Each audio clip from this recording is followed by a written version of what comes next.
Hello everyone, তোমাদের সকলকে welcome to বাংলার ব্যাকবেঞ্চার ইউটিউব চ্যানেলের নতুন একটা ভিডিওতে।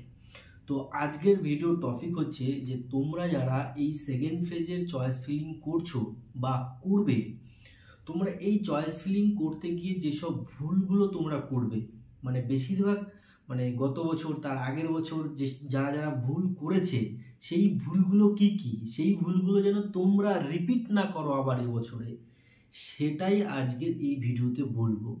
তাহলে তোমাদের অনেক সুবিধা হবে, কারণ ভুল না করলে তোমার যোগ্যতা অনুযায়ী তুমি একটা কলেজে চান্স পেতে পারো, ঠিক আছে। আর যদি ভুল করে বসো তাহলে তোমার যোগ্যতা থাকলেও তুমি কিন্তু একটা কলেজে চান্স পাবে না। এবার সেই ভুলগুলো কি, সেই ভুলগুলো নিয়েই আজকের এই ভিডিওতে আলোচনা করব। অনেক স্টুডেন্ট ভুল করে এরকম, ঠিক আছে। তো প্রথম ভুল যেটা করে সেটা হচ্ছে প্রাইভেট কলেজ অ্যাড করা। দেখো, তোমার র্যাঙ্ক যতই হোক না কেন, 30,000 40,000 যাই হোক না কেন, যদি তোমার প্রাইভেট কলেজে ভর্তি হওয়ার ইচ্ছা না থাকে তাহলে তুমি প্রাইভেট কলেজ অ্যাড করবে না চয়েস ফিলিংয়ে। অ্যাড করলে কি হবে, সেটা কিন্তু তোমার ওই প্রাইভেট কলেজে লেগে যেতে পারে, চান্স পেয়ে যেতে পারো তুমি, তখন কিন্তু তোমাকে ওই কলেজে ভর্তি হতে হবে।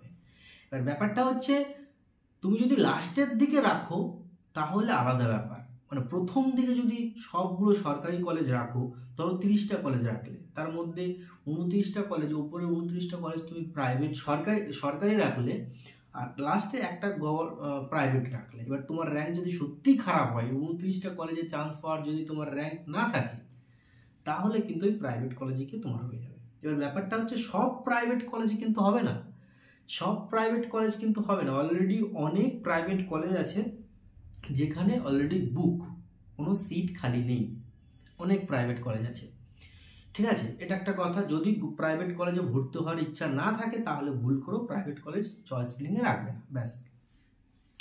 দ্বিতীয় কথা হচ্ছে যে গভর্নমেন্ট স্পন্সর আর গভর্নমেন্ট, অনেকে ভয় পায় যে গভর্নমেন্ট স্পন্সর বলে কি এটাকে চয়েস ফিলিংয়ে রাখবো বা না রাখবো না, ঠিক আছে। তারা কি করে, গভর্নমেন্ট স্পন্সর ভেবে তারা সেই কলেজটাকে রাখে না।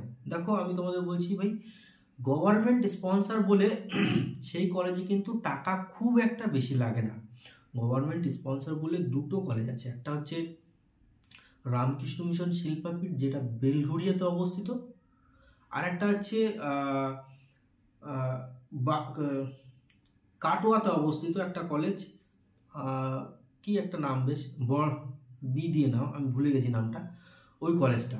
এই দুটো কলেজের হচ্ছে প্রাইভেট গভর্নমেন্ট স্পন্সর আছে, তো খুব ভালো কলেজ, ঠিক আছে, কিন্তু টাকা বেশি লাগে না, একদম সরকারি কলেজে যেরকম খরচ ওরকমই রাখে। তোমরা ভয় পেয়ে এইসব কলেজগুলোকে সিলেক্ট না করতে, চয়েস ফিলিংয়ে রেখো না, বাদ দিও না, ঠিক আছে। আরেকটা যেটা ভুল হয়, যে এই যে রামকৃষ্ণ মিশন শিল্পাপীঠ যেটা আছে, আরেকটা রামকৃষ্ণ মিশন শিল্পাপীঠ সেটা হচ্ছে বা বীরভূমে আছে। এটা এবছর অনেক ক্যান্ডিডেট করেছে এই ভুলটা, ঠিক আছে। বীরভূমেরটা ভেবে, রামকৃষ্ণ মিশনটাকে ভেবে বীরভূমে যে কলেজটা আছে সেই কলেজটাকে আগে দিয়ে দিচ্ছে, সে এরকম ভুল হয়। তো দেখে নেবে, গভর্নমেন্ট স্পন্সর কলেজ সেটা হচ্ছে বেলঘড়িয়াতে যেটা অবস্থিত, যেটা ভালো কলেজ। আর আমার পছন্দের কলেজ হচ্ছে এই রামকৃষ্ণ মিশন বেলঘড়িয়াতে যেটা আছে, কারণ এটা মারাত্মক, বা আমার খুব একটা পছন্দ। কারণ হচ্ছে এই কলেজটাতে শুধু তোমাকে ইঞ্জিনিয়ার হওয়ার জন্য শিক্ষা প্রদান করবে না, এই কলেজটা এমনই একটা কলেজ তোমাকে ভালো মানুষ হওয়ার জন্য অনেক শিক্ষা প্রদান করবে। কারণ এটা স্বামী বিবেকানন্দের মতাদর্শে চলে এই কলেজটা। অনেক মহারাজ আছেন এই কলেজের মধ্যে, খুব ভালো ভালো মেধাবী, খুব ট্যালেন্টেড মহারাজ আছে, তারা খুব ভালো পড়াশোনা করেন। এবং ওভারঅল যে পরিবেশটা, সত্যি আমি অনেক ভালোবাসি এই কলেজটাকে। আমি এখনও নিজে কলেজটাতে যাইনি, বাট আমার কিছু ভাই আছে এই কলেজে, তাদের সঙ্গে কথা বলে অনেক ভালো লাগে কলেজটা সম্পর্কে। তবে আমার ইচ্ছা আছে খুব ওই কলেজটাতে ভিজিট করার, ঠিক আছে। আর আরেকটা কথা যেটা, ধরো তোমার 10,000 র্যাঙ্ক হয়েছে, ধরো তোমার 10,000 র্যাঙ্ক হয়েছে, তোমার যোগ্যতা অনুযায়ী তুমি 10,000 র্যাঙ্ক করেছো এবং সেই টাইপের একটা কলেজ তোমার দরকার পাওয়ার।